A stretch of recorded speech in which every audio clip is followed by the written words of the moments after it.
लोग पाकिस्तान छोड़कर जा रहे हैं, ठीक है। आप कई पॉडकास्ट पे आपसे ये सवाल बिल्कुल ऐसे अल्फाज में हुआ होगा, आप क्या करें, अल्फाज वही हैं क्योंकि हमने मतलब जानना है कि आप लोग पाकिस्तान छोड़कर जा रहे हैं और आप ऑस्ट्रेलिया से पाकिस्तान आ गई हैं। क्यों, क्या वजह थी? वहाँ क्यों नहीं आपने अपना सेटअप किया, यहाँ क्यों आई? ऑस्ट्रेलिया में मेरी अच्छी नौकरी थी, एक मल्टीनेशनल में ग्लोबल अकाउंट डायरेक्टर थी। मगर ये थोड़ा सा एहसास हुआ कि अपने मुल्क में जाना है और ये भी एहसास हुआ कि कुछ करना चाहिए। अल्लाह ने जो भी सलाहियतें दी हैं, अल्लाह ने जो भी रिसोर्सेज दिए हैं या नॉलेज दी है, उसको इस्तेमाल करना चाहिए फॉर समथिंग गुड। तो टेक्नोलॉजी के शोबा ही मुझे पता था, वही आता था। तो मैंने सोचा कि टेक्नोलॉजी जब भी किसी सेक्टर के अंदर आती है तो वो उस सेक्टर को रेवोल्यूशनाइज कर देती है, ट्रांसफॉर्म कर देती है। हमने इस तरह की बहुत सारी एग्जांपल्स देखी। तो मैंने सोचा कि जो सोशल फिलंथ्रोपिक सेक्टर है, देखें पाकिस्तान में कितनी चैरिटी होती है, कितना पाकिस्तान में लोग बहुत सखी दिल हैं, मगर उसके बावजूद गुर्बत नहीं जाती। बहुत सारे इदारे हैं पाकिस्तान में, मगर पॉवर्टी इरेडिकेशन जिसे कहते हैं, गुर्बत का ख़ात्मा, वो नहीं है, बल्कि ज़्यादा गुर्बत हो गई है। तो मैंने सोचा कि टेक्नोलॉजी को किस तरह इस्तेमाल करके इसको सिस्टमेटिक तरीके से इसको एड्रेस किया जाए, ये सोच थी। और फिर इस वजह से जो है वो पाकिस्तान आई, ये एक टेक्नोलॉजी प्रोडक्ट लॉन्च करने इन दिस स्पेस। ये शादी से पहले वहाँ आपकी जॉब थी ऑस्ट्रेलिया में? नहीं, शादी तो मेरी पहले से हुई है। शादी हस्बैंड के साथ ही थी मैं ऑस्ट्रेलिया। वहाँ पे कितनी थी आपकी? ये तो एक पर्सनल सा सवाल है, मगर काफ़ी ज़्यादा थी। अच्छा, मतलब आप ऑस्ट्रेलिया से इतना ज़्यादा जो भी आपकी पे थी, आप बता रही हैं कि बताना नहीं चाहती, जाहिर सी बात है कोई भी खातून अपनी सही उम्र और अपनी तनख्वाह नहीं बताती। मैं उम्र बता सकती हूँ। हाँ, ये ठीक है। वैसे ये बड़ी वैसे अहम बात थी कि वो उम्र बता सकते हैं, लेकिन वो नहीं। वो इतना पैसा छोड़ के पाकिस्तान आप आ गई, ज़ीरो से स्टार्ट किया आपने। अपने ज़ीरो से क्यों स्टार्ट किया? देखिए, ज़ीरो से स्टार्ट तो नहीं होता, इसको ज़ीरो से स्टार्ट नहीं कहते, क्योंकि जब आप एक लेवल पे चले जाते हैं, आप एक इतनी बड़ी कंपनी में एक पोजीशन पे हैं, तो ज़ाहिर आपने पैसा भी बना लिया, आपने एक नाम बना लिया, आपका एक ब्रांड बन चुका है। आप ज़ीरो से तो स्टार्ट नहीं उसको कह सकते।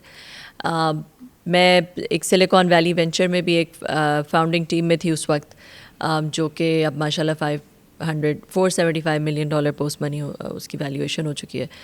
तो ज़ीरो से तो स्टार्ट नहीं था।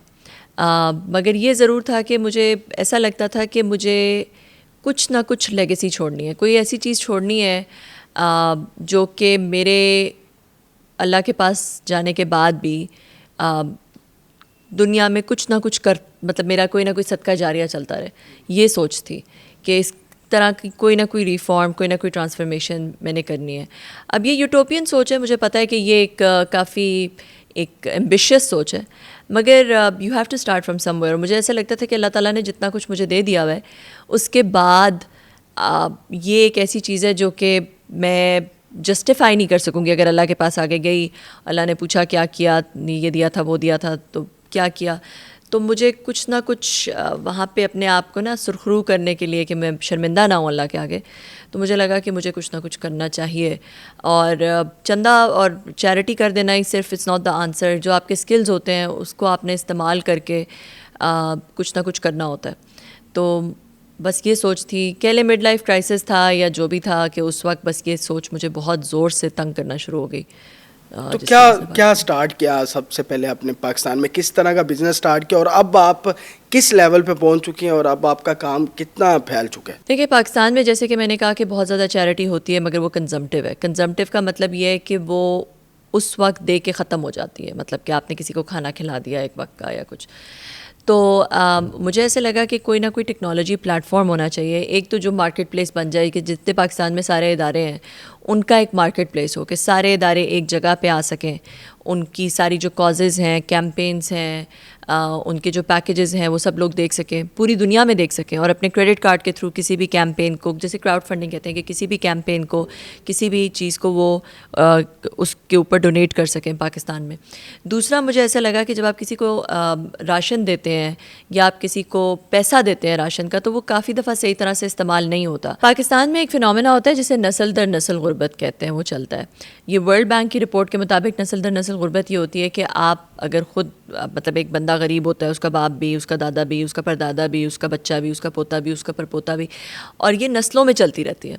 और इसकी वजह यह है कि जब बच्चा छोटा होता है उसको सही तरह से ग़ज़ा नहीं मिलती, उसकी नशोनुमा सही नहीं होती, भूखा सोता है, तो वो उसका जो उसको स्टंटेड ग्रोथ कहते हैं कि उसका दिमाग पूरी तरह से बनता नहीं है। और पाकिस्तान में स्टंटेड ग्रोथ बच्चों की तादाद बहुत ज़्यादा है। एक रिपोर्ट के मुताबिक 37% पाकिस्तान में जो 5 साल से कम उम्र बच्चे हैं उनकी स्टंटेड ग्रोथ होती है। और फिर उनको सही एजुकेशन नहीं मिलती, एक्सेस टू गुड एजुकेशन नहीं होता, जिसकी वजह से फिर वो जब यही बच्चा बड़ा होता है, जब एडल्ट बन जाता है, तो वो एक दूसरे ऐसे एडल्ट से कम्पीट नहीं कर सकता जो कि इस साइकिल ऑफ डिसएडवांटेज या इस मुश्किल से ना गुजरा हो, तो जिसकी वजह से वो फिर बेचारा गरीब हो जाता है, बड़े होके फिर वो गरीब हो जाता है। तो इस तरह नस्ल दर नस्ल गुर्बत चलती रहती है। तो हमने सोचा कि अगर हम टेक को यूज़ करके जो नस्ल दर नस्ल गुर्बत में फैमिली स्टक हैं उनको एक प्लेटफॉर्म पे ले आएँ, कहीं से डेटा लेके NGOs वो डेटा प्रोवाइड करें। हमारे पास NGOs हैं जैसे अलखिदमत ने पूरे पाकिस्तान से बेवाएँ ऐड कर दी, या लोग ख़ुद भी जो है वो अपनी अगर उन्होंने किसी फैमिली को सपोर्ट करना है तो शनाख्ती कार्ड नंबर डाल के उसमें ऐप में डाल दें। तो अगर एक फैमिली जिसको अल्लाह ने दिया हुआ है वो अगर एक भी फैमिली को अडॉप्ट कर लेती है जो इस तरह की गुर्बत में स्टक है, और उनको सिर्फ एक जनरेशन के लिए अडॉप्ट, मतलब सिर्फ एक जनरेशन को अडॉप्शन की ज़रूरत है कि आप उनको मेक श्योर करें कि उनके बच्चे भूखे ना सोएं और उनको अच्छी एजुकेशन मिल जाए, तो अगली जनरेशन को इस तरह की ज़रूरत नहीं होगी, इस तरह की सपोर्ट की ज़रूरत नहीं रहेगी, क्योंकि वो गुर्बत से ग्रेजुएट हो जाएंगे, वो गुर्बत से निकल आएंगे। यही हमारे प्रॉफिट सल्लल्लाहु अलैहि वसल्लम का मॉडल था कि एक अंसार फैमिली ने एक महाजिर फैमिली को सपोर्ट कर लिया, जिसकी वजह से उसी वक्त गुर्बत, पॉवर्टी सस्टेनेबली उसी वक्त ख़त्म हो गई। तो ये सोच थी कि अगर हम एक ऐसा प्लेटफॉर्म बना दें जिसमें ये इस तरह की फैमिलीज़ डाल दें, और हमारे 10 मिलियन पाकिस्तानी तो जो हैं वो बाहर है, अब्रॉड है, वो एक भी तो फैमिली को अगर सपोर्ट कर लें, और जो लोकल पाकिस्तानीज़ हैं वो भी 1-2 फैमिलीज़ को सपोर्ट कर लें, तो हम पाकिस्तान के अंदर बहुत जल्दी गुर्बत को ख़त्म कर सकते हैं। और ये पाकिस्तान में इसलिए नहीं ऐसा हुआ क्योंकि जो मांगने वाले हैं बहुत सारे लोगों से मांगते हैं, जो नहीं मांगते वो सफ़ेद पोश किसी से नहीं मांगते, मगर हमने ऐप में टेक्नोलॉजी को यूज़ करके ऐसा कर सकते हैं कि शनाख्ती कार्ड के अगेंस्ट बेनिफिट्स आ जाए, कि अगर किसी एक फैमिली को मिल गया है तो नज़र आ जाए कि इसको मिल गया है, किसी और को आप दे सकें, तीसरे को दे सकें, चौथे को, तो वो एक्विटेबिलिटी आ जाएगी। टेक्नोलॉजी को यूज़ करके एक्विटेबिलिटी, शफाफियत, ट्रांसपेरेंसी, विजिबिलिटी आ सकती है। तो ये ऐप में दूसरी चीज़ ये है कि आप किसी का भी शनाख्ती कार्ड डाल के, या किसी जो NGO ने किसी फैमिली को ऐड किया उस फैमिली को एक डिजिटल वाउचर दे सकते हैं हर महीने बेसिक ग्रोसरी का। आपने 5-6 हज़ार, 7 हज़ार, 10 हज़ार रुपये आपने कहा कि भाई ये इनकी बेसिक ग्रोसरी, इनके बच्चे भूखे ना सोएं, स्टेपल फूड ये ले सकें, तो वो आप हर महीने ऐप के थ्रू दे सकते हैं। और वो उनको SMS जाता है, उनके पास कोई स्मार्टफोन होना ज़रूरी नहीं, बस एक SMS नॉर्मल फ़ोन पे किसी भी फ़ोन पे चला जाएगा, और वो अपने घर के पास वाली दुकान में वो SMS जाके उनको राशन मिल जाएगा।